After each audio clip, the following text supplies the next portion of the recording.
Hello dear students, welcome to AEC Plus digital platform of advanced engineering classes. SSC JE, RRB JE और all over India हो रहे AJE exams के लिए practice session series का आगाज किया हमने और हमने इरिगेशन का एक सेशन कंप्लीट किया। ये आगाज जैसा कि आप जानते हैं कि टीसीएस पैटर्न को आपके माइंड से जो उसका डर है उसको हटाने के लिए है और इसकी पूरी गुत्थी हम सुलझा देंगे। क्यों? हमने क्या किया, सारे क्वेश्चंस जो ऑल ओवर इंडिया हुए हैं उनको एनालाइज किया और उनको क्लब करके एक सीरीज बनाई जिसका नाम है टीसीएस पैटर्न की सीरीज, जिसका नाम है आगाज सीरीज। आज ये इरिगेशन इंजीनियरिंग का सेकंड सेशन है। ओके, चलिए आगे हम अपने सेशन को बढ़ाते हैं। देखो, इरिगेशन इंजीनियरिंग का सेकंड सेशन आपको क्या करना है, जैसा कि मैंने आपको बोल के रखा है कि उठकर बैठ जाइए, लेटे लेटे मत देखिए। ठंड है, मुझे पता है, आपको मजा आ रहा है रजाई में, लेकिन जो मेहनत करेगा वही सक्सेस पाएगा। ये तो हम बचपन से सुनते हुए आ रहे हैं। तो आप उठ के बैठ जाइए, पेन पेपर लेके बैठिए या कॉपी जो आप बनाते जा रहे हैं, मैंने बोला था एक डिफरेंट कॉपी बना लीजिएगा, क्योंकि इतना कंटेंट मैं आपको एडिट करा दूंगा कि आप जब लास्ट लेक्चर पर पहुंचेंगे तो आपके पास एक कॉपी होगी जिसमें सारा कंटेंट एक जगह होगा और टीसीएस की वो एक कॉपी बन जाएगी जिसे आप रिवाइज करके पेपर देने डायरेक्ट जा सकते हैं। ठीक है, तो सेकंड सेशन हम शुरू करते हैं। चलिए, सेकंड सेशन में क्वेश्चन नंबर 11 क्या, for row crops the most common adopted method of surface irrigation is.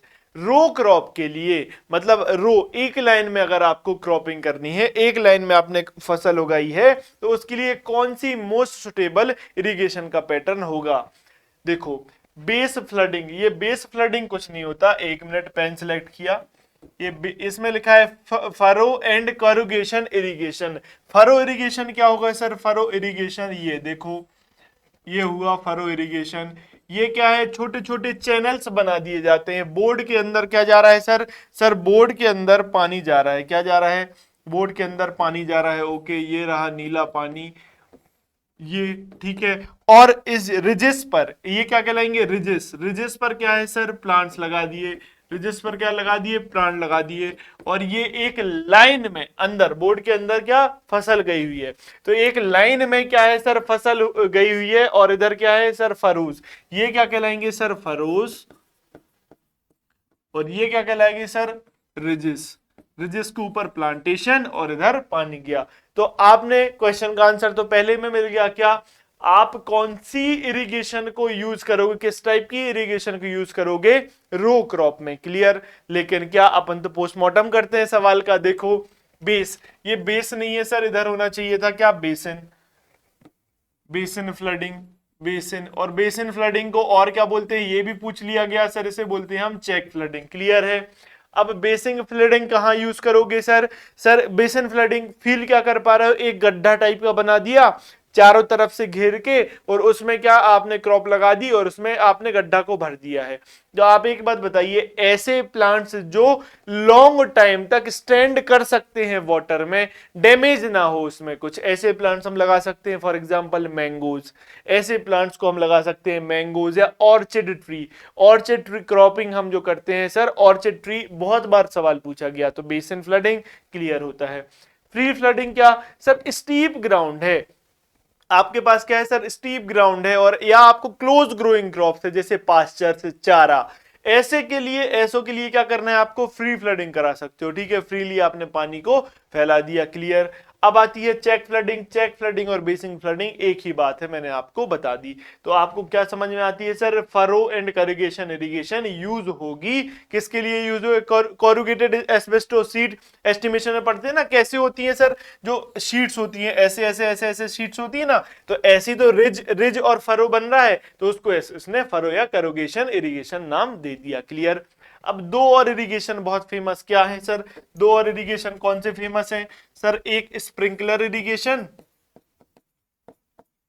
और एक सर ड्रिप इरिगेशन। इसको और क्या बोला था अपन ने? Trickle irrigation. ठीक है, ट्रिकल इरिगेशन। एक मिनट। ओके, तो इस ड्रिप इरिगेशन कहां यूज होगा सर? ड्रिप इरिगेशन यूज होगा एरिड और सेमी एरिड रीजन में। कहां यूज होगा? एरिड और सेमी एरिड रीजन में। लिख लो, इसको भी लिख लो, arid and semi arid region में ड्रिप इरिगेशन यूज होता है। जहां पे स्कैरसिटी हो वाटर की कमी है, तो आप क्या करोगे, एक ड्रिप्स से डायरेक्ट रूट्स में क्या करोगे, पानी को ट्रिकल कराते जाओगे, इससे क्या लॉसेस कम। तो सबसे अच्छी मेथड है ड्रिप इरिगेशन, लेकिन यूज इसलिए नहीं होती क्योंकि पैसा लगता है इसको इंस्टॉल करने में। ओके, अब बात आती है स्प्रिंकलर इरिगेशन। इसको कहाँ यूज करोगे सर, स्टीप लैंड पे इसको भी यूज कर सकते हैं, इरेगुलर लैंड हो वहां, परमिएबल हाईली परमिएबल सॉइल हो या इम्परमिएबल सॉइल, दोनों सॉइल्स में से यूज कर सकते हैं। कैसे, हाईली परमिएबल अगर सॉइल है तो इसका मतलब क्या सर, हाईली परमिएबल है मतलब इनफिल्ट्रेशन लॉसेस ज्यादा है। तो स्प्रिंकलर इरिगेशन में हम क्या करते हैं सर, पानी का सप्लाई हम कंट्रोल कर सकते हैं। तो जब फिल्टर ज्यादा, इनफिल्ट्रेशन ज्यादा हो रही है तो हम ज्यादा सप्लाई दे देंगे। तो जितना पानी प्लांट को लग रहा है तो उसमें तो यूज प्लांट कर ही ले, भले ही इनफिल्टर हो रहा है।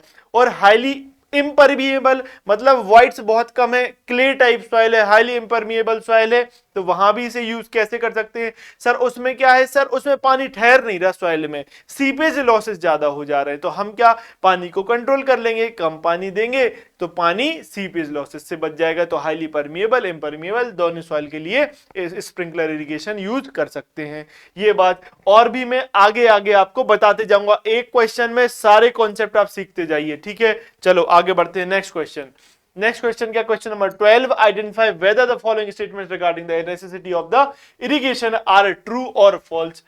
ट्रू और फॉल्स, सही है गलत, किसके लिए आपको पढ़ना है, regarding the necessity of irrigation, irrigation की जरूरत है या नहीं, कब। देखो स्टेटमेंट 1 क्या बोल रहा है, irrigation is necessary in the areas where rainfall is insufficient, मतलब बहुत कम, क्या इनसफिशिएंट, जहां पर बहुत कम है क्या rainfall, for the satisfactory growth of the crops and the plant. Satisfactory मतलब उसका जितना चाहिए, पानी की जितनी जरूरत है उतनी जरूरत के हिसाब से रेनफॉल वहां पे कम है, तो क्या वहां हम इरिगेशन नेसेसरी है, जरूरत होती है क्या, हाँ सर होती है। क्लियर है ये बात, ओके। तो ये स्टेटमेंट तो करेक्ट है।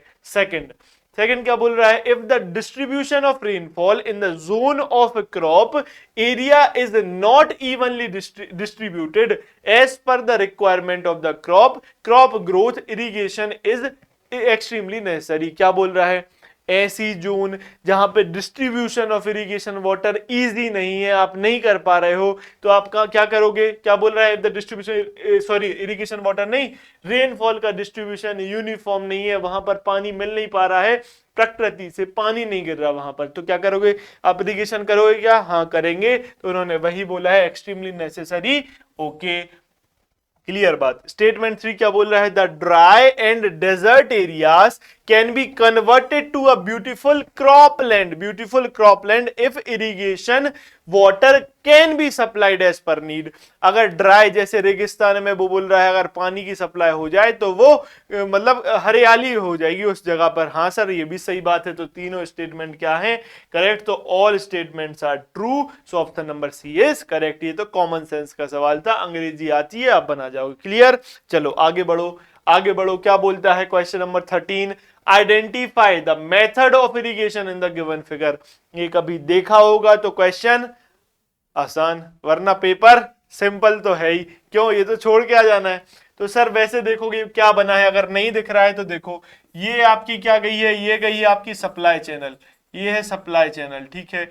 यहां से सर सप्लाई हो रहा है, क्लियर, ओके। ये तो क्लियर सप्लाई यहां पर हो रहा है। एक मिनट रुको, इसको ऐसे बना देते हैं अपन, उसको मॉडिफाई नहीं करते हैं, रुको देखो एक मिनट रुको। ये आपका सप्लाई चैनल है, ये देखो ऐसा इसमें बना हुआ है,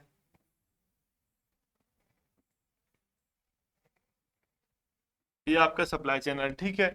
यहां से क्या आ रहा है सर, पानी आ रहा है, यहां से पानी आ रहा है, क्योंकि ये पानी यहां जा रहा था। क्लियर है। अब उसने क्या किया, इसमें डिवीजन, ये आपका लैंड है, इरिगेशन लैंड है, उसने डिवीजन कर दिया, कैसा, ये ऐसा डिवीजन उसने कर दिया। क्लियर है, हाँ सर उसने डिवीजन कर दिया है, क्लियर, ऐसा उसने डिवीजन कर दिया। अब पानी कैसे जाएगा सर, पानी कैसे जाएगा, पानी ऐसा फिर ऐसा, ऐसे जाएगा ना पानी, क्लियर क्लियर। तो ये क्या मूवमेंट हो रहा है सर, ये जिगजैग मूवमेंट हो रहा है क्या? हाँ सर, ये जेड जेड जेड जेड ऐसा मूवमेंट हो रहा है क्या वाटर का? हो रहा है। तो इसको क्या बोलोगे आप? Zigzag method. ये क्या है? Zigzag method. आपको क्या करना है सर, आपको इन सारी मेथड्स का, ये तो मेथड ठीक है, method of irrigation topic Google पर डालिएगा, उस पर देखना क्या सारे की पिक्चर्स देख लेने हैं। क्या टीसीएस क्या है, मैं आपको ये क्यों क्वेश्चन लेके आया, पैटर्न आपको, मैं सारी पिक्चर्स तो नहीं दिखा सकता लेकिन मैं पैटर्न आपको बताना चाहता हूं कि पिक्टोरियल फॉर्म में क्वेश्चन पूछ रहा है। तो आपको क्या करना, आपको सारे के पिक्चर्स एक जगह देख लेने हैं, ठीक है, स्क्रीनशॉट लेके मोबाइल में रख लो, 2-4 बार देखोगे तो आसान हो जाएगा। क्लियर है? आगे बढ़ता हूं। नेक्स्ट क्वेश्चन, क्या question number 14, in border strips flooding irrigation the time of पॉन्डिंग is estimated on the basis of. बोल रहा है कि जो बॉर्डर स्ट्रिप फ्लडिंग है, बॉर्डर स्ट्रिप इरिगेशन में टाइम ऑफ पॉन्डिंग कैसे एस्टिमेट करते हो? पहले टाइम, बॉर्डर स्ट्रिप इरिगेशन क्या होता है सर? सर हम बॉर्डर्स, डिफरेंट डिफरेंट बॉर्डर्स या लो लीवीज, लीवीज यानी मेड़, खेतों में मेड़ बना देते हैं, उसके उसके बीच में क्या क्रॉप्स लगा दी और हम क्या करते हैं सर, वहां पर इरिगेशन करते हैं। क्लियर है? ये हमारा सर बॉर्डर स्ट्रिप इरिगेशन हो गया। क्लियर? ये बात समझ में आती है सर। और क्या क्वेश्चन आता है इसमें, पूछता है सर इसकी विड्थ कितनी होती है? तो 10 से 20 मीटर इसकी विड्थ होती है बॉर्डर्स के बीच में। It should not be greater than 20 meter, ये भी बताया गया है। हाई सर इसकी लेंथ कितनी होती है सर? 100 से 400 मीटर इसकी लेंथ होती है जनरली। और किस पे डिपेंड करता है सर? और भी डिपेंड करता है। कैसे? अगर अगर इधर देखो, अगर आपकी सैंडी और सैंडी लोम सॉइल है, और सैंडी लोम सॉइल है, तो ये लेंथ कितनी हो जाएगी सर? ये लेंथ हो जाएगी 60 टू 120 मीटर। क्लियर? ये बात समझ में आती है? लास्ट क्लास में भी लिखाया था, फिर से लिखा रहा था, अगर आपने नहीं लिखा तो लिख लो और रिवीजन कर लो। अगर लिख लिया है तो कॉपी का वही पेज खोल लो। देखो, अगर लोमी सॉइल है या मीडियम मीडियम लोमी सॉइल है तो ये कितना हो जाएगा सर? ये हो जाएगा, सॉरी 150 नहीं, ये हो जाएगा 100 से 180 मीटर। क्लियर? अगर क्ले और लोमी सॉइल है, क्ले और क्ले लोम, एक मिनट, क्ले लोम, तो ये कितना हो जाएगा सर? 150 से 300 मीटर। क्लियर? इतना हमने जाना था, इतना हमने जाना था। एक चीज और मैंने बताई थी, टाइम जो पूछ रहा है ना, ये टाइम कैसे निकालेंगे, तो इसका फॉर्मूला था क्या sir? 2.303 y/f log base 10 log base 10 q upon q minus F into area, Q minus F into area. Y क्या है सर? इनफिल्ट्रेशन जो हो रहा है ना, डेप्थ जो एक्यूमुलेशन है उसका वो। एफ क्या है सर? Infiltration capacity. क्यू क्या है? डिस्चार्ज कितना पानी दिया, area of catchment is a. Clear है? और ये टाइम आ जाएगा आपका। क्लियर? ये बातें मैंने आपको पहले भी बताई थी, लास्ट क्लास में बताया था, अभी आप एक बार और देख लिया। अब लेकिन सवाल पे आते हैं, क्या पूछ रहा है सवाल? बोल रहा है कि border strip flooding irrigation the time of पॉन्डिंग is estimated on the basis of advance curve and recession curve, advance curve and storage curve, depletion curve and recession curve, storage curve and recession curve. देखो इसका answer तो होगा advance curve and recession curve. ये नया है आपके लिए, याद कर लो। वैसे नोट्स में आपके पास होगा लेकिन रिमोट सेक्शन है, यहां से पूछा नहीं जाता इसलिए आपको पता नहीं। तो advance curve and recession curve याद कर लो क्या होता है। ये देखो, अभी देखो, एक मिनट, ये देखो, अपन बनाते हैं कर्व। क्लियर? सीधा है तिरछा है मुझे नहीं पता। ये हो गया कर्व। ओके, ठीक है। इधर क्या रहेगा सर? Recession curve. कैसा? ये रिसेशन कर्व है। क्लियर है? को थोड़ा और सही कर लेता हूं, एक मिनट। ये हो गया रिसेशन कर्व। क्या नाम दिया इसको? Recession curve. Okay, clear. दूसरा, दूसरा क्या है सर? ये है सर आपका क्या? ये है आपका एडवांस, ये इसका, ये है आपका एडवांस कर्व। क्या है? क्लियर है? ठीक है सर, ये तो बात समझ में आती है। इन दोनों के बीच का डिफरेंस भी जान लो। इन दोनों के बीच का डिफरेंस क्या बोलते हैं? इनफिल्ट्रेशन। जो इनफिल्ट्रेशन हुआ ना, y जो आपने लिखा, वो इन दोनों के बीच का डिफरेंस बता दिया। क्लियर? ये बात समझ में आती है? ये इलेप्स्ड टाइम, ये क्या इधर क्या रहेगा y एक्सिस पे? Elapsed time. और इधर क्या रहेगा सर? डिस्टेंस। जो आपने डिस्टेंस पानी कवर कर रहा है इरिगेशन फील्ड में, ठीक है। तो आप जानो एडवांस कर्व क्या बताता है सर, ये बताता है time elapsed between the time required by the water to reach or to flow for a certain distance on a field. जितना टाइम वाटर को फ्लो करने में लग रहा है कुछ डिस्टेंस में ऑन अ फील्ड, वो बताता है क्या तुम्हारा ये एडवांस कर्व। रिसेशन कर्व क्या बताता है, ये उस टाइम के बारे में बताता है जो जितना टाइम अब पॉन्डिंग होने में, जो पॉन्डिंग पानी आके भर रहा था ना, उसके बाद अब समय नहीं लग रहा, तो जितना टाइम पॉन्डिंग होने तक लगा वही समय बता रहा है क्या आपका रिसेशन कर्व। उस दोनों इन दोनों के बीच में जो डिस्टेंस है वो बताता है इन्फिल्ट्रेशन जो हुआ है। क्लियर है बात, ये आपको बात समझ में आ गई। ये आपके पास नई चीज हो तो ये आप लिख लीजिएगा। क्लियर, ठीक है, आगे बढ़ो। चलो आगे बढ़े, देख लो, लिख लो, इसको लिख लो। तो इसमें ये भी लिख लो क्या, it shows that water no longer ponds between the length on the field, ठीक है। और ये क्या, it shows the time required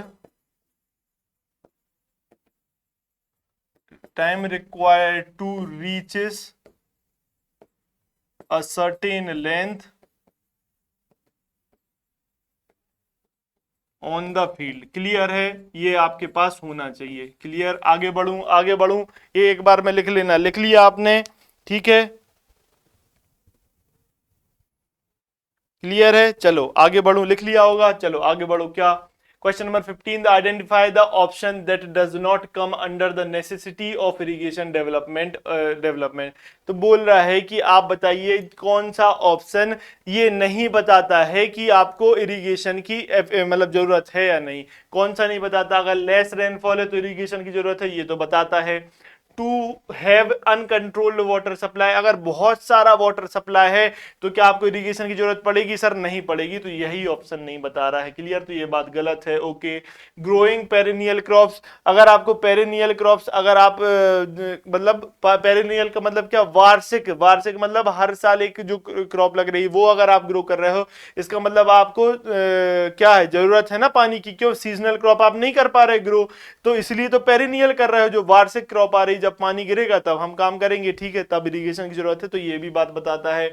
non uniform pattern rainfall, आपको पता ही नहीं रेनफॉल कब होनी है, तब तो आपको ग्रो कराना है क्रॉप को, तो आप इरिगेशन के पैटर्न की इरिगेशन की जरूरत पड़ेगी। तो कौन नहीं बता रहा sir, option number B is correct answer, क्योंकि वो रॉन्ग है। क्लियर, क्या पूछा है, डज नॉट पूछा है। बार बार मैं छोटी चीज पर फोर्स करता हूं, क्योंकि अगर ये नहीं लगाओगे तो कोई पहले ही ऑप्शन टिक करके, पेपर सिंपल। समझ में आई बात, चलो आगे बढ़े। ओके, क्वेश्चन नंबर 16 क्या बोल रहा है, which of the following method of irrigation is most suitable method for steep land terrain. Steep land terrain के लिए कौन सी मेथड मोस्ट सुटेबल है, तो मैंने आपको बताया था अभी, स्टीपर लैंड है तो पानी जाके बहा दो बिल्कुल, तो free flooding method most suitable है किसके लिए, स्टीप लैंड के लिए। और किसके लिए यूज होती है, एग्जांपल पास्चर्स के लिए, मतलब क्या, चारा जहां उगा रहे हैं, या फिर और लिखा आ जाता है क्या सर, क्लोज्ड क्रॉप के लिए, क्लोज्ड क्रॉप्स के लिए यूज होती है कौन सी, फ्री फ्लडिंग मेथड। क्लियर, ठीक है, चलो आगे बढ़ो। Next question, Hirakud dam is built across, ये एसएससी 2023 मेंस में आया है शायद ये सवाल, हीराकुंड डैम किस नदी पर है, बताओ। ये कोई आपकी इरिगेशन से रिलेटेड है नहीं, लेकिन क्या डैम है ना, इसलिए रिलेटेड है ये, आपको ऐसे नहीं पढ़ाया जाएगा, लेकिन आप पूछ लिया, जनरल नॉलेज का सवाल है, तो हीराकुंड डैम महानदी पर है हीराकुंड डैम, ठीक है। अब देखो, और इसकी क्या खासियत है, देखो हीराकुंड डैम के बारे में अपन बात करते हैं। सर ये लार्जेस्ट अर्दन डैम है, क्या है सर, लार्जेस्ट अर्दन डैम, ठीक है। 25.79 किलोमीटर इसकी क्या है सर, लेंथ है। क्लियर है, क्लियर बात समझ में आती है कि नहीं। ये क्या है सर, लार्जेस्ट अर्दन डैम है इन द वर्ल्ड में है सर, ठीक है। इसकी लेंथ कितनी है सर, लार्जेस्ट, या फिर इसको बोल दो लॉन्गेस्ट। क्लियर, और इंडिया का आफ्टर इंडिपेंडेंस मल्टीपर्पज प्रोजेक्ट भी यही है। हीराकुंड डैम कहाँ, महानदी पर, और ये है कहाँ पर सर, ये है उड़ीसा में। क्लियर, ये बात भी समझ में आती है, ये आपसे पूछ लिया। आपसे तो ये पूछ लिया, आपको अब मैं क्या करता हूं, मैं और डैम्स के बारे में बता देता हूं, कौन सा किस नदी पर है, लिख लो, एक जगह लिख लोगे तो याद रहेगा। देखो जो पूछे जा सकते हैं बड़े बड़े जो फेमस है, इंदिरा सागर, ये है किस नदी पर है सर, ये नर्मदा नदी पर है। किस पर है सर, नर्मदा नदी पर है। कहां पर है ये सर, मध्य प्रदेश में है, एमपी में। क्लियर, एमपी में है ये वाला डैम। ओके, दूसरा आता है सर सरदार सरोवर। सरदार सरोवर डैम कहाँ है, आपको पता होगा, रिवाइज मुंह से बोलते जाओ, लिखते जाओ। नर्मदा नदी पर है। कहां पर है सर, ये गुजरात में है। ये कहाँ है सर, गुजरात में। क्लियर, ये किस नदी पर है, नर्मदा नदी पर है। कहां पर है, गुजरात में है, ये आपने लिख लिया। ठीक है, नागार्जुन सागर डैम कृष्णा कृष्णा नदी पर है, ये भी लिखो कि नागार्जुन सागर डैम कहाँ है सर। ये देखो, एक मिनट फिर और लिखो, नागार्जुन सागर डैम ये कहां पर है सर, ये कृष्णा नदी पर है, तेलंगाना। कहाँ, तेलंगाना। ओके, फिर आता है भाखड़ा नंगल, ये फेमस डैम है ना, इसलिए लिखा दे रहा हूं क्योंकि एक बार पूछ लिया और पूछा जा सकता है, क्योंकि टीसीएस यही तो करता है, एक पैटर्न पकड़ता है उसको फॉलो कर देता है। भाखड़ा नंगल कहाँ पर है सर, ये सतलज रिवर पर है। ये कहाँ है sir, Punjab and Haryana border, Punjab and Haryana border पर है। ठीक है, पंजाब एंड हरियाणा बॉर्डर पर है। लिख लो लिख लो, मैं साइड हट गया, लिख लो एक बार फटाफट, इसको लिख लीजिए आप।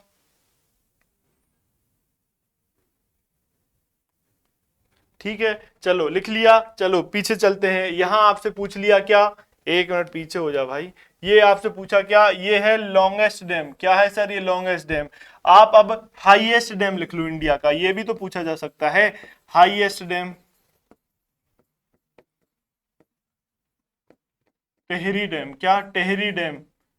ये किस नदी पर है सर, ये भागीरथी नदी पर है, भागीरथी। क्लियर, कहां पर है सर, ये उत्तराखंड में है, ये उत्तराखंड में है। क्लियर, हाइट कितनी है सर, इसकी हाइट है 260.5 मीटर, 260.5 मीटर। क्लियर, ये बात समझ में आती है। एक और लिखो, ओल्डेस्ट डैम, ओल्डेस्ट डैम कल्लानी, ये कहां पे है सर, तमिलनाडु। किस नदी पर है सर, ये कावेरी। क्लियर है, क्लियर है, ये बात समझ में आती है। लिख लोगे कल्लानी डैम कहां पर है सर, तमिलनाडु कावेरी में है। ठीक है, ये आपने सब कुछ लिख लिया, डैम का सवाल आया, अपन ने उसका पोस्टमार्टम कर दिया। ठीक, आगे बढ़े, नेक्स्ट क्वेश्चन पे चलें। ठीक है, ये आपने लिख लिया होगा। ठीक है, चलो नेक्स्ट क्वेश्चन में क्या, क्वेश्चन नंबर 18 बोल रहा है, identify the strainer shown in the figure which is used in the tubewell. Tubewell में जो ये स्ट्रेनर यूज हो रहा है, ये आपको बताना है। ठीक है, देखो आपको ये है पिक्टोरियल सवाल, पिक्चर आपको दिखाई, तो आपको ये सवाल अगर ये देखा होगा तो बनेगा, नहीं तो बिल्कुल नहीं बनेगा, मेरे को पता है। आपको छोड़ देना है, नहीं देखा तो बिल्कुल नहीं करना ही नहीं है, छोड़ देना है। लेकिन अब सवाल आ गया है तो अपन क्या करेंगे, ये 4 टाइप की स्ट्रेनर है, एशफोर्ड स्ट्रेनर, कुक स्ट्रेनर, तेज स्ट्रेनर और ब्राउनली स्ट्रेनर। कौन कौन से हैं, आप इसको पिक्चर देख लो एक बार, इसको देख लो। आपका काम क्या है, आपको चारों की पिक्चर देख लेनी है। आपको क्या करना है, चारों की पिक्चर देख लेनी है। मैं आपको और स्ट्रेनर बता देता हूं। क्या, एक होता है सर फोनिक्स, फोनिक्स स्ट्रेनर, एक होता है लैने, ई के बाद एफ आएगा ना, एक मिनट, एक आएगा सर ये लाइन एंड ब्रॉल स्ट्रेनर, एक आएगा सर EFG, एक और आता है, एक और शायद, एक मिनट रुक जाओ मैं याद करके, एक और आता है लेगेट, एक आता है लेगेट स्ट्रेनर, लेगेट, एक मिनट, ये होगा। ठीक है, लेनी एंड बॉल स्ट्रेनर और लेगेट स्ट्रेनर। आपको इन सातों का क्या करना है सर, फोटो देखना है गूगल पर और इनकी स्क्रीनशॉट अपने पास रख लेना है। एक बार देखोगे याद रह जाएगा, मतलब एक बार नहीं देखोगे तो याद नहीं रहेगा, 4-5 बार देखोगे तो याद रह जाएगा। क्लियर है? तो ये सवाल अगर बनाने हैं तो यही मेथड आपको अपनानी पड़ेगी, नहीं तो आप कुछ नहीं कर सकते, एक बार आपको देखना पड़ेगा। क्लियर? तो ये तो एशफोर्ड स्ट्रेनर का डायग्राम बना हुआ है इधर। एशफोर्ड स्ट्रेनर, स्ट्रेनर क्या करता है सर, जब ट्यूबवेल हम डालते हैं तो उसमें कोई भी एक पार्टिकल्स अंदर ना आ जाए, जो पार्टिकल्स अंदर ना आ जाए वो किस पे डिपेंड करेगी, इसके जो ये पोर्स है इसकी साइज किस पे डिपेंड करेगी, कि ग्रेवल के अंदर है खुदाई हो रही है या फिर सैंड के अंदर है, उसकी साइज पर इनके पोर्स की साइज डिपेंड करती है। क्लियर? तो ये एक्स्ट्रा जो पार्टिकल्स हैं, जो एजेंसीज हैं फॉरेन, उनको नहीं आने देता है स्ट्रेनर वेल के अंदर, तो हमें क्लियर वाटर मिल जाए। क्लियर? ठीक है, चलो आगे बढ़ो। नेक्स्ट क्वेश्चन क्या है, which of the following statement is or are not among the major limitations of sprinkler irrigation. तो इनमें से कौन सा मतलब मेजर लिमिटेशन नहीं है, क्या पूछ रहा है, देखो कहां पर है, ये नॉट, ये लिख दिया छोटा सा नॉट। इनमें से पूछ रहा है कौन सा इरिगेशन का लिमिटेशन नहीं है। देखो स्ट्रॉन्ग विंड किसका सर, स्प्रिंकलर। कहां गया भाई स्प्रिंकलर वर्ड, देखो अभी बताया था मैंने, स्प्रिंकलर इरिगेशन का कौन सा लिमिटेशन नहीं है। तो देखो क्वेश्चन छोड़ो, अपन पहले इसके एडवांटेज और डिसएडवांटेज काउंट कर लेते हैं। क्या सर स्प्रिंकलर इरिगेशन कहां यूज होता है, सर स्प्रिंकलर इरिगेशन यूज होगा जहां पर लैंड क्या रहे सर, स्टीप है, इरेगुलर है, जहां प्रिपरेशन ऑफ लैंड की जरूरत हो आपको तो वहां तो करना ही नहीं है, इरेगुलर लैंड में कर दिया। ठीक है, इरोडेबल सॉइल है, मतलब क्या, सॉइल का इरोजन इजीली हो जाएगा वहां से। हाईली इम्परमिएबल सॉइल है या हाईली इम्परमिएबल और हाईली परमिएबल, दोनों टाइप की सॉइल में। क्यों, मैंने बता दिया आपको, ये भी बता दिया। अगर स्कैरेसिटी है वाटर की कमी है आपके पास तो आपने कर दिया। ठीक है, अगर वाटर टेबल भी अगर हाई है, बहुत ज्यादा वाटर टेबल हाई है, तो भी हम स्प्रिंकलर इरिगेशन यूज करेंगे। क्यों करेंगे सर, हम पानी को यहां कंट्रोल कर सकते हैं ना, इसको हम कंट्रोल कर सकते हैं, तो पानी कम देंगे ताकि वाटर लॉगिंग ना हो। ठीक है, इसको ओवरहेड इरिगेशन भी कहते हैं। क्यों, आर्टिफिशियल रेनफॉल भी है ये, क्योंकि ऊपर से पानी गिरेगा। क्लियर है बात? ये तो हो गए इसके एडवांटेजेस। डिसएडवांटेज क्या सर, स्प्रिंकलर इरिगेशन के लिए क्या, एक पाइप बिछाना पड़ेगा आपको, पाइप बिछा दिया आपने, तो जब आपको कल्टीवेशन ऑपरेशन करनी है ना, एग्रीकल्चरल ऑपरेशंस करनी है, तो वो पाइप क्या करेंगे सर, ऑब्स्ट्रक्शन क्रिएट करेंगे, तो ये एक इसका डिसएडवांटेज है। इसके लिए क्या करोगे आप सर, एक ऐसे पाइप्स खड़े कर देते हो। क्यों सर, इसका एरिया ज्यादा हो जाए, क्योंकि इसके ऊपर जो चक्री लगी है ना, घूम के जो पानी फैला रही है, तो उसका एरिया ज्यादा कवर कर ले, इसलिए एक वर्टिकल क्या लगा देते हो आप, इसमें पाइप्स लगाते हो वर्टिकल। ओके, तो सर जब विंड ब्लो करेगी तो ये पाइप्स में क्या आएगा सर, इसमें ऑब्स्ट्रक्शन आएगा। इस पाइप्स का जो आपने जिस डिजाइन जिस पर्पस के लिए किया है वो इसका पर्पस बिगड़ जाएगा, तो ये इसका एक लिमिटेशन हो गया। क्लियर है? इसकी कॉस्ट ज्यादा है। क्यों, क्योंकि सर इसमें इंजीनियरिंग इन्वॉल्व है, कैसे इसको घुमाना है, कैसे इसका अरेंजमेंट करना है, और इसमें क्या सर मटेरियल लग रहा है, इसलिए ये भी इसका एक डिसएडवांटेज है। क्लियर होती है बात? चलो अब सवाल पढ़ते हैं। Strong wind disturb the sprinkler, yes ये बात तो सही है, इसका डिसएडवांटेज है, इसका ये डिसएडवांटेज है। क्लियर? ये इसका डिसएडवांटेज है। It requires heavy initial statement, yes पैसा तो लगेगा क्योंकि इसमें इंस्टॉल कराना है, सही बात, ये भी डिसएडवांटेज है।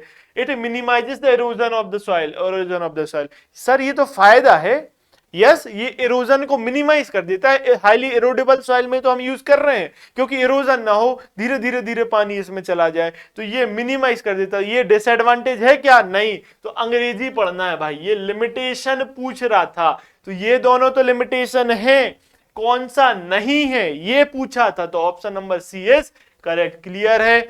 बनता हुआ सवाल गलत मत करना, कंसंट्रेशन से पढ़ना। उसने क्वेश्चन में खेल दिया, आपसे शब्दों में खेल दिया। चलो नेक्स्ट ऑप्शन क्या, सॉरी नेक्स्ट क्वेश्चन नंबर 20, और ये हमारा लास्ट क्वेश्चन है इस सेशन का, कि which irrigation method involves flooding on entire field or specific sections of it. कौन सी इरिगेशन मेथड में आप फ्लडिंग कर देते हो स्पेसिफिक सेक्शन में? देखो ड्रिप इरिगेशन में, स्प्रिंकलर में, फरो में कि बेसिन में। मैंने बताया था एक स्पेसिफिक सेक्शन मतलब एक गड्ढा बनाते हैं हम, बेसिन इसको क्या चेक फ्लडिंग बोलते हैं, उसमें हम क्या फ्रीली वाटर को सप्लाई कर देते हैं, उसको क्या बोलते हैं, बेसिन इरिगेशन। और इसको और क्या नाम है सर, इसका नाम है चेक फ्लडिंग। क्लियर है? किस किस के लिए यूज होता है सर? ये सर फ्रूट्स के लिए फ्रूट्स के लिए या फिर ऑर्चिड ट्री के लिए यूज होता है, ऑर्चिड क्रॉपिंग के लिए ये यूज होता है। क्लियर है बात? ओके, ये बात तो हमें समझ में आती है। ड्रिप इरिगेशन, ट्रिकल इरिगेशन क्या? एक बूंद बूंद से हम एक पाइप नुमा आकृति डालेंगे, रूट्स पर जाएगी, बूंद बूंद से क्या करेगी? इरिगेशन करेगी जहां स्कैर्सिटी ऑफ वाटर है, और ये मोस्ट एफिशिएंट है क्योंकि लॉसेस कम है। स्प्रिंकलर इरिगेशन के बारे में अभी बताया, फरो मैंने पहले बता दिया था कि ये आपके ऐसे स्ट्रक्चर्स बन गए, इसमें पानी जाएगा और यहाँ पे क्या रहेगा सर? यहाँ पर क्रॉप्स रहेंगी। क्लियर है बात? ये बात समझ में आती है। फरो इरिगेशन किस लिए यूज हुआ सर? ये फ्रूट्स के लिए यूज हुआ, फ्रूट्स के लिए ये यूज होता है। या फिर पोटैटो हो गया, टोमेटो हो गया, इनके लिए जो रो क्रॉप्स हैं, रो क्रॉप्स जनरली किसके लिए सर? रो क्रॉप्स के लिए यूज होता है। ठीक है, ये drip irrigation arid semi arid दोनों रीजन के लिए यूज होता है। हाईली परमेबल और हाईली इम्परमेबल दोनों के लिए स्प्रिंकलर इरिगेशन यूज होगा। तो यहां पर आंसर क्या है सर? यहां पर आंसर हमारा डी है, करेक्ट। क्लियर बात? मैं एक क्वेश्चन लेता हूं, सब कुछ बार बार इसलिए बोल देता हूं कि आपके माइंड में सेव होता जाए। क्लियर? आगे बढ़ूं? ठीक है, ये तो होता है सेशन खत्म। यहां पर अब सुनिए आप, ऐसे बच्चे जो अभी फ्रेशर हैं, जो अभी अभी कॉलेज से निकले हैं, जो चाहते हैं कि सर हमें कुछ दिशा दीजिए, हम आपसे डायरेक्टली कांटेक्ट में रहना चाहते हैं। क्यों? क्योंकि यूट्यूब से पढ़ाई करेंगे या फिर हम मतलब जनरली ऐसे पढ़ाई करेंगे तो सर टाइम बहुत कम है और बहुत भंडार है, डायरेक्शन चाहिए। तो उनके लिए हमने क्या किया सर? बैचेस लॉन्च किए। कौन से बैच सर? हमने एक बैच लॉन्च किया, विजय बैच। इसमें क्या मिलेगा सर आपको? इसमें सब कुछ, मतलब टोटल सिविल इंजीनियरिंग। क्योंकि मैं फ्रेशर्स के लिए हमेशा ये सलाह दूंगा, किसी भी एग्जाम ओरिएंटेड पढ़ाई मत कीजिए, एग्जाम के लिए मत भागिए, पहले सिविल इंजीनियरिंग पढ़िए, सिविल इंजीनियरिंग को पक्का कीजिए। ठीक है, सारे सब्जेक्ट्स थॉरोली पढ़िए विजय बैच में। क्लियर? उसके बाद हमारा बैच है एसएससी जेई के लिए जो फोकस्ड हैं, एसएससी जेई 2024 के लिए जो फोकस्ड है। लगभग 6 महीने का समय शेष, और आपके लिए समय व्यर्थ ना हो इसलिए एक जगह सारा कंटेंट, टेक नॉन टेक, हमने सब इधर फिल कर दिया इधर एसएससी जेई के बैच में। बैच 1 इसका नाम है। तो आपको क्या करना है? इसको एनरोल करिए। मैं ये नहीं कहता सर हमसे पढ़िए, हमसे ही एनरोल करिए, नहीं, आपको जहां अच्छा लगे ऑथेंटिकेटेड सोर्सेस पर जाइए, लेकिन एनरोलमेंट लेकर एक जगह पढ़िए, क्योंकि समय इंपॉर्टेंट है। आपका इस वक्त समय इंपॉर्टेंट है। क्लियर बात? ओके, चलिए, ये आता है आपका एमपीपीएससी। अगर आप तैयारी कर रहे हो तो गलियारों में चर्चा चल रही कि फिर से एमपीपीएससी लगभग 200 वैकेंसीज के साथ आ रहा है। मुझे नहीं पता आ रहा है कि नहीं आ रहा, लेकिन जब नोटिफिकेशन आ जाएगा आपके लिए समय कम बचेगा, इसलिए अभी से तैयारी करिए। और आपके लिए हमने क्या लॉन्च किया सर? प्रहार बैच लॉन्च किया आपके लिए। प्रहार बैच में एमपी जीके और एमपी सिविल इंजीनियरिंग की सारी, मतलब जो भी आपको पढ़ना चाहिए है सब्जेक्ट से, सारे आपको क्वेश्चन प्रैक्टिस के साथ मिल जाएंगे एक जगह। कौन सा? प्रहार बैच। अब आता है सबसे ज्यादा डरावना। डरावना क्या सर? हम इंजीनियर हैं, हमें क्या नॉन टेक में मैथ्स रीजनिंग तो बन जाती है, एप्टीट्यूड रीजनिंग बन जाती है, लेकिन जीके जीएस बड़ी दिक्कत आती है। क्यों? स्टोर नहीं रहता। तो उसके लिए आपको एक बार सारा कंटेंट कवर करना है, फिर धीरे धीरे पढ़ लेना है। एक बार सर कंटेंट नहीं मिल पा रहा सही जगह, तो देखो एक जगह कंटेंट मिल जाए तो हमने नॉन टेक महापैक, क्या नॉन टेक महापैक करके एक बैच लॉन्च कर दिया एईसी प्लस एप्लीकेशन पर। आप यहां जाइए, इसको एनरोल करिए और आपको क्या मिलेगा सर? पूरा नॉन टेक एक जगह मिल गया। आपकी प्रॉब्लम सॉल्व हुई क्या? हाँ सर। अब देखो, ऐसे बच्चे जो कह रहे हैं sir most awaited exam of India कब आएगा? RRB JEE. सर अगर आप नोटिफिकेशन की वेट कर रहे हैं और तब जाके पढ़ाई चालू करेंगे तो मैं आपको बोलना चाहता हूं कि आपका सिलेक्शन नहीं होगा। क्यों नहीं होगा? जानिए। आरआरबी जेईई का जैसे नोटिफिकेशन आया, उसका एग्जाम लगभग 2 से 3 महीने में हो जाएगा। इतना ज्यादा सिलेबस है कि आप कवर नहीं कर सकते। इतना ज्यादा सिलेबस इतने कम समय में कैसे कवर होगा? इसलिए आपको क्या करना है? अभी से तैयारी शुरू कर लेनी है। अभी से तैयारी शुरू करिए। उसके लिए हमने तेजस बैच लॉन्च किया। आरआरबी जेईई का संपूर्ण सिलेबस हमने इसमें डाला है। आपको सब कुछ, टेक्निकल नॉन टेक्निकल सब कुछ इसमें मिल जाएगा। आप इसमें जाइए, एनरोल करिए और पढ़ाई करिए। अपनी पढ़ाई अभी से स्टार्ट करिए क्योंकि टाइम बहुत ही लिमिटेड है। अब देखो, ऐसे बच्चे जो कह रहे हैं सर हमने पढ़ाई तो कर ली है, लेकिन क्वेश्चन कहां से लगाएं? वही घिसे पिटे हम पीवाईक्यू लगाते रहते हैं, लेकिन वो भी खत्म हो गए। अब नए क्वेश्चन चाहिए। टीसीएस पता नहीं कुछ और पूछता है, तो उनके लिए हमने क्या किया सर? अभ्यास बैच लॉन्च किया। अभ्यास बैच जेई के लिए और एई जेई दोनों के लिए हमने अभ्यास बैच लॉन्च किया, जिसमें क्या है सर, इसमें टीसीएस पैटर्न के वो क्वेश्चन जो पूछे जा रहे हैं, टीसीएस ने ऑल ओवर इंडिया कराए, उसको हमने क्लब किया। ईएससी इंजीनियरिंग सर्विसेज के वो सवाल जो एई जेई लेवल के हैं उनको लिया। गेट के वो सवाल, छोटे छोटे सवाल कॉन्सेप्चुअल और न्यूमेरिकल जो बनने लगे हैं आजकल, टीसीएस के द्वारा बनाने जाने लगे हैं, उनको लिया हमने अभ्यास बैच में और एक सीरीज बना दी जिसका नाम है अभ्यास। क्लियर? आप इसमें जाइए और अभ्यास करिए अपने प्रैक्टिस क्वेश्चन का, समस्या ही खत्म। क्लियर? ओके। अब ऐसे बच्चे जो कहते हैं कि सर हमारे लिए मतलब प्रैक्टिस भी कर लेते हैं, पढ़ तो पूरा लिया है लेकिन रिटेन नहीं रह पाता, आप रिवीजन करा दीजिए फटाफट, तो उनके लिए बेस्ट कोर्स हमने लॉन्च किया, फास्ट ट्रैक बैच हमने लॉन्च किया है। इसमें क्या है सर, थोरोली सारे सब्जेक्ट्स पढ़ा दिए गए हैं कम समय में। समय कम कैसे सर, हमने कॉन्सेप्ट, एक सिंगल कॉन्सेप्ट भी नहीं छोड़ा है, बस समय कम इसलिए क्योंकि आपको जो नोट मेकिंग टाइम लग रहा था उसको रिड्यूस कर दिया। क्यों? क्योंकि सर प्रिंटेड फॉर्म में हमने दे दिया है सब कुछ, प्रिंटेड फॉर्म में आपको सब कुछ मिल गया। तो आपको क्या करना है, फास्ट ट्रैक बैच ज्वाइन करना है। कहां मिलेगा सर? एईसी प्लस की एप्लीकेशन पर मिल जाएगा। ये आपके लिए देखो, ऐसे स्टूडेंट जो कहते हैं सर हमारा इरिगेशन तो स्ट्रांग है, सॉइल कमजोर है, सोम कमजोर है या एनवायरनमेंट कमजोर है, एक सब्जेक्ट कोई कमजोर है, बाकी तो कवर कर लिए हमने, तो उनके लिए क्या सर, एक सब्जेक्ट का भी आप सब्सक्रिप्शन ले सकते हो। सिंगल सब्जेक्ट का सब्सक्रिप्शन लो, उसको पढ़ो, पक्का करो, एग्जाम निकालो, टेंशन खत्म हो रही है क्या? हाँ देखो अब कहां मिलेगा, कई तो ये कहते हैं सर मिलेगा कहां, जहां से इंस्टाग्राम डाउनलोड करते हो ना, गूगल प्ले स्टोर, फेसबुक जहां से डाउनलोड कर रहे हो वहीं मिल जाएगा। ये यूज काम की चीज भी डाउनलोड कर लिया करो। देखो एईसी प्लस एप्लीकेशन पर आपको मिल जाएगा हमारा ऐप, मतलब गूगल प्ले स्टोर पर मिल जाएगा हमारा ऐप एईसी प्लस। आप वहां से एनरोल करो, वहां पर कॉन्टेक्ट नंबर भी है, वहां से जाके आप पता कर सकते हो, सारी डिटेलिंग ले लो अच्छे से। अपने आप को सेटिस्फाई करना है तभी लेना, ठीक है? हमसे नहीं पढ़ना, किसी और से पढ़ना, लेकिन एक बार एनरोल होकर पढ़ना। क्यों?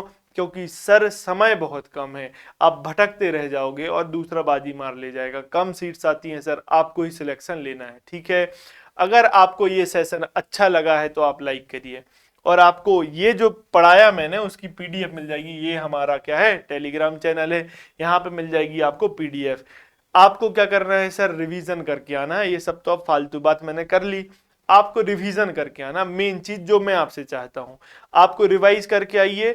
और आपको पता है नेक्स्ट क्या करेंगे हम? नेक्स्ट जो हमने वाटर रिक्वायरमेंट ऑफ क्रॉप्स या इंट्रोडक्शन के कुछ और सवाल बचे हैं वो, और वाटर रिक्वायरमेंट ऑफ क्रॉप्स के हम सवाल लेके आएंगे नेक्स्ट जो इरिगेशन में है। तो आपको इसको क्या करना है सर, पढ़ के आना है। पहले से पढ़ के आओगे, मैं यहाँ पढ़ाऊंगा, फिर मैं आपको नोट तो करा रहा हूं, 3 बार एक चीज हो गई, आपका कंटेंट इतना सुदृढ़ हो जाएगा कि आप खेलोगे फिर एग्जाम्स में। तो आपको मेहनत करनी है, क्योंकि मैं अगर इतनी मेहनत कर रहा हूं तो आपको तो करनी ही करनी है, ठीक है? तो आपको कमेंट करके बताइए सेशन कैसा लगा, और आपको क्या पूछना है कमेंट्स में, डाउट जरूर पूछने हैं। चैनल को सब्सक्राइब इसलिए कर लो क्योंकि सोते रहते हो, पता तो रहता नहीं कब लेक्चर आ गया, फिर बैकलॉग इकट्ठा हो जाएगा, फिर कहोगे सर पता नहीं चला, इतना सारा पढ़ना है, कैसे पढ़ें, कम समय है। तो अभी से चैनल को सब्सक्राइब करके नोटिफिकेशन घंटी बजा लो कि हमारी टीम, भैया ये भी हम आपके लिए काम कर दे रहे हैं, क्या जगह भी देंगे कि भैया आके पढ़ लो, क्योंकि पेपर तो आपको निकालना है, इतना तो मतलब कर लो, ठीक है? चलो ये तो बात खत्म, रिवीजन करके आना। This is Abhishek Shrivastava signing off with this session. मिलेंगे नेक्स्ट लेक्चर में, तब तक के लिए टेक केयर, गुड बाय।